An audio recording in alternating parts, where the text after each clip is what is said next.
Hello everyone, discuss the most important news for all of you. और खास करके मध्य प्रदेश के जो विद्यार्थी हैं उनके लिए तो ये बहुत ही शानदार और बहुत ही जबरदस्त है। एक और बात बता दूं आपको मैं, लेकिन बहरहाल के तौर पर आप सभी के सामने स्कीम आ चुकी है और स्कीम का नाम है मुख्यमंत्री सीखो कमाई योजना। अब हम चर्चा करेंगे मुख्यमंत्री सीखो कमाई योजना में है क्या, सीखोगे भी और कमाई भी करोगे, और कितना रुपए मिलेगा और रुपए को कैसे लेना है और कब से शुरू होगी योजना और कैसे होगा बाकी का काम। तो आप सभी बस इतना जान लीजिए कि मुख्यमंत्री सीखो कमाई योजना में हमारा रजिस्ट्रेशन कैसे होगा कैसे नहीं होगा। अभी कुछ दिन पहले मध्य प्रदेश के बहनों के लिए, मध्य प्रदेश में मतलब बहनों मतलब जिनकी शादी हो चुकी है ऐसी बहनों के लिए मुख्यमंत्री शिवराज सिंह चौहान जी ने एक योजना चलाई थी, मुख्यमंत्री लाडली बहना योजना। तो उस पर भी उन्होंने 1,000 रुपये पर महीने देने की बात कही थी, और अब मिल रहा नहीं मिल रहा तो अब महिलाओं को पता होगा। बहरहाल ये जो मुद्दा है मुख्यमंत्री सीखो कमाई योजना, इसकी चर्चा हम करते हैं। और अभी अगर चर्चा करें अभी क्या इसमें, तो अभी ये है मुख्यमंत्री सीएम सीखो कमाई योजना। अब ये योजना है, इस पे पैसे किसको मिलेंगे, इस पे 4 प्रकार के लोगों को चिन्हित किया जाएगा। पहला, ऐसे छात्र जो 12वीं उत्तीर्ण हैं उनको 8,000 रुपए। ऐसे छात्र जो 12वीं उत्तीर्ण हैं, 12वीं पास हैं, उनको 8,000 रुपए महीना मिलेगा, पर मंथ मिलेगा। ऐसे छात्र जिन लोगों ने ITI उत्तीर्ण है, ITI कर रखा है, उत्तीर्ण है,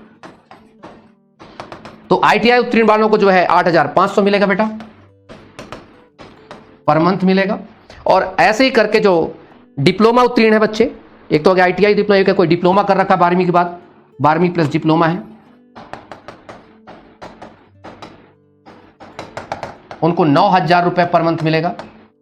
और ऐसे बच्चे जो ग्रेजुएट हैं प्लस अबव हैं, स्नातक जिसे कहते हैं, उनको मिलेगा 10,000 रुपए पर मंथ। अब ये हो गई शानदार स्कीम कि गुरुदेव मजा आ गया, है कि नहीं गुरुदेव, मजा आ गया। लेकिन मिलेगी कैसे, अब इस स्कीम में मिलेगी कैसे, इस स्कीम का हम फायदा उठाएंगे कैसे, इसकी चर्चा हमें अच्छे से करनी है। इसको हमें अच्छे से समझना है कि आखिरकार हम इसको कैसे प्राप्त करेंगे। तो इसके लिए जानने के लिए सबसे पहले दिमाग में रखेंगे आप सभी लोग कि ये जो मुख्यमंत्री सीखो कमाई योजना है, इसके लिए आवेदन जो रजिस्ट्रेशन शुरू होगा 7 जून से शुरुआत हो जाएगी, 7 जून 2023 से, और आगे चल करके 15 जून को जो भी शॉर्ट लिस्ट होगा और तमाम चीजें, और पहली जो खाते में राशि आएगी वो जुलाई तक जो है पहली राशि खाते में आएगी। जुलाई 2023 तक आपके अकाउंट में पैसे आने शुरू हो जाएंगे। अब प्रश्न है कि सर क्या ऐसे शुरू हो जाएंगे, मतलब हम गए रजिस्ट्रेशन कराए चले? नहीं, ऐसा नहीं है। देखो, कुछ क्षेत्र चुने गए हैं, उन क्षेत्र से इलेक्ट्रॉनिक्स में है, रेलवे का कुछ चीजें हैं, आपको कहीं ना कहीं एडमिशन लेना है। एडमिशन मतलब उन संस्थानों में जाके सीखना है। अभी सरकार एक लिस्ट जारी करेगी उन संस्थानों की।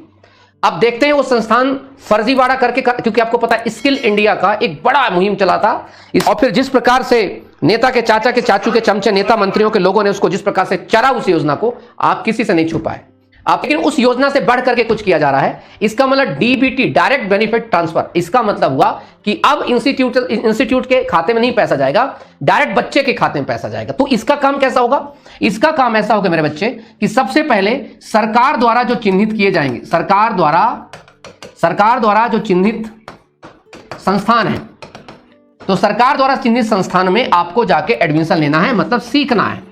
सीखना है मतलब क्या सीखना है, स्किल, मतलब आपको कुछ चीजें सीखनी है। चाहे इलेक्ट्रॉनिक्स की चीज सीख रहे हैं आप, चाहे आप रेलवे के कुछ चीजें हैं उस पर सीख रहे हैं आप, अलग अलग टूरिज्म में है, बहुत सारी ऐसी संस्थाओं में आपको चीजों को सिखाया जाएगा। जब वहां सीखेंगे आप तो तय होता है कि कोई चीज आदमी सीखने जाता तो वहां पर पैसा लगता है। इस बार उल्टा होगा कि आपको सिखाया भी जाएगा और हर महीने आपके अकाउंट में पैसे भी डाले जाएंगे। कुल मिला के आपको सीखना है उन इंस्टीट्यूशंस में, उन विद्यालय महाविद्यालय जाके सीखना है, और आपकी योग्यता के अनुसार जो भी आप चीज सीख रहे हैं उसी के अनुसार आपको आपके अकाउंट में हर मंथली पैसा डाला जाएगा। पैसा डालने का एक तरीका होगा, उस तरीके का मतलब अभी ये पूरा विस्तृत आया नहीं, मैं बता रहा हूं अभी से, मतलब कि कैसा होगा, एक अंदाजा बता रहा हूं कैसा होगा। आप जाएंगे इंस्टीट्यूट में एडमिशन लेंगे, एडमिशन लेने के बाद आपकी अटेंडेंस वगैरह लगेगी कि आप वाकई में आते हो कि नहीं आते हो, है कि नहीं। हाँ, अलग बात है कि कहीं RSS या किसी खास पार्टी NSUI या बाकी जो पार्टियां होती हैं, कोई ग्रुप होता है, मान लीजिए अगर कांग्रेस की सरकार हो तो उन्होंने अपने वाले का चला दिया, और बीजेपी सरकार तो RSS का चला दिया, कि पता चला आप शाखा में जाकर के जो है बीजेपी जिंदाबाद कर रहे हैं और इधर जो है आपका अटेंडेंस लग रही है। ऐसा हो ना हो, भगवान जाने, ऐसा नहीं होना चाहिए, क्योंकि अच्छी बात है कि ऐसे युवाओं को मौका मिलना चाहिए इसमें जो वास्तविक उसके बहुत आवश्यक, जिनको बहुत ज्यादा नीड है इस चीज का। ये बहुत ध्यान रखें। अच्छा, योजना लाई क्यों गई? आप सबको पता है योजना लाई गई है क्योंकि 2023 में चुनाव है, कर्नाटक चुनाव हार चुकी बीजेपी। अब बीजेपी को पता है कि युवाओं को हमने किया था 1 लाख नौकरी देने का वादा, और 1 लाख नौकरी में लग गया है चूरन, लग गई है चूरन। अचूरन ऐसे लगा है कि मुश्किल से 50,000 भर्ती भी नहीं निकली है, ना ही पूरी इनकी चयन प्रक्रिया हो पाई है। आपको पता है कई सारी भ्रष्टाचार की बलि चढ़ गई है। बची जो आधी से ज्यादा भर्तियां हैं, उन्होंने उसको गोल मटोल करके जो पहले से जो टेम्परेरी तौर पर रखे जाते थे ऐसे व्यक्ति जो संविदा कर्मी के तौर पर या जो रख लिए जाते थे ऐसे, उनको भी काउंट करके किसी प्रकार से गोल मटोल करके 1 लाख करने जा रही है। तो ऐसे में युवाओं का गुस्सा जायज है, युवा बिल्कुल भरे पड़े हुए हैं, और जब युवा भरे पड़े हैं तो तय है कि युवाओं को अपना वोट बैंक बनाने के लिए एक बहुत अच्छा मौका मिलेगा। इससे अच्छा मौका बीजेपी के लिए कुछ भी नहीं है। खैर, अभी कमलनाथ सरकार भी इसमें काफी कुछ सोचेगी। अभी कमलनाथ जी इसका खासा रिप्लाई करने वाले हैं कि बेटा टेंशन ना लो, तुम्हें 10,000 दे रही है सरकार, हम तो जिस दिन सरकार बनेगी उस दिन 20,000 रुपए देंगे। खैर, डिसाइड होगा क्या नहीं होगा। अच्छी बात है कि मेरे युवाओं को 10,000 रुपए महीना मिलेगा। अब कोई क्वेश्चन आपका हो तो वो बता दीजिए इस योजना से संबंधित। चलते चलते इस योजना से संबंधित कोई समस्या तो बता दीजिए सर। 10,000 कहां से मिलेगा, कहां जाना होगा काम करने? काम करने कहीं नहीं जाना है। कुछ इंस्टीट्यूशंस लिस्ट होंगे, विद्यालय, महाविद्यालय, कोचिंग संस्थान। ज्यादातर इसमें जो कोचिंग संस्थान है जो किसी नेताओं के टच में होंगे, तमाम चीजें और कुछ ना कुछ जैक जुगाड़ लगा करके लोग सरकार से तुरंत लिस्ट करवाएंगे भी रातों रात। 7 जून से आपका रजिस्ट्रेशन होगा, वहां जाके आपको चीजों को सीखना है, कुछ सीखना है आपको। हो सकता है लाइट फिटिंग सीखना हो सकता है कुछ ना कुछ सीखेंगे आप, उस सीखने के एवज में आपको चीज मिलेगी। सर एज क्या रहेगी स्टूडेंट्स? उस पर एज का भी तक कोई क्राइटेरिया नहीं कि एज क्या रहेगी। सर सीखने के बाद क्या होगा? सीखने के बाद बहुत अच्छा प्रश्न पूछा। जहां तक सीएम साहब ने कहा है, उनका कहना है जब तक आपकी नौकरी नहीं लगती है तब तक आप सीखते रहिए, आपको हर महीने 10,000 रुपए मिलता रहेगा। अगर आपकी किसी प्राइवेट फर्म में नौकरी लग जाती है पहला, या अपना आप रोजगार स्वयं शुरू कर लेते हैं, तब तक ये चीजें चलती रहेंगी, कोई दिक्कत? क्लियर? प्रोसेस ऑनलाइन होगी, ऑनलाइन ही रखना चाहिए। क्या युवा का फॉर्म गर्ल्स भर सकती है? अरे सब भर सकती, गर्ल्स हो बॉयज कोई भर सकते हैं, बिल्कुल। यहां पर ये ध्यान रखना 7 जून से रजिस्ट्रेशन समथिंग स्टार्ट होगा, 15 जून तक लास्ट, मतलब ये शुरू होगा इसमें। तो आप लोग किसी शहर के आसपास अगर रह रहे हैं, अपनी तैयारी अच्छी खासी कर रहे हैं, तो अभी भी आपका मौका कि आप लोग इसमें रजिस्ट्रेशन करा लीजिएगा। Something is better than nothing. खासकर गरीब परिवार के बच्चों के लिए काफी मदद मिल जाती है। 10,000 पर महीने अगर आपको मिलेगा तो आप लोग अपनी पढ़ाई लिखाई भी आखिर अच्छा खासा कर सकते हैं। ठीक है, बाकी तो चीजें आप सभी के लिए ये बड़ी खुशखबरी थी। आप सभी लोग इसमें जो है कम से कम कुछ ना कुछ सीखेंगे, कुछ ना कुछ पाएंगे आप लोग, और अपने जीवन को अच्छा खासा बनाइए, यही मेरी दुआएं हैं। और आप सभी लोग बहुत खुश रहिए।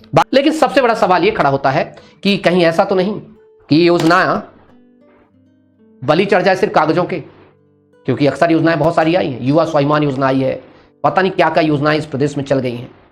कहीं ऐसा तो नहीं कि योजना सिर्फ एक पूरा कागज बन के रह जाए। ईश्वर करे ऐसा ना हो। आप सभी का रजिस्ट्रेशन जून से शुरू करना है, और जून से शुरुआत करने के बाद आप सभी इस योजना में सम्मिलित हो सकते हैं। बताइए, हमको हो सकता है तो किसी न किसी चैनल में या एमपी तक में किसी न किसी चैनल वाले जो है कांटेक्ट करेंगे क्योंकि जब भी कोई स्कीम लॉन्च होती है तो चौहान सर को जरूर बुलाया जाता है, और चौहान सर से जरूर पूछा जाता है कि भाई इस योजना के बारे में आपका क्या ख्याल है। तो बाकी का विस्तृत ख्याल तो बताऊंगा आपको कहां पर, एमपी तक पर शाम को 6 बजे हो सकता है ना। चलो, तो थैंक यू सो मच, अपना सब लोग ध्यान रखेंगे।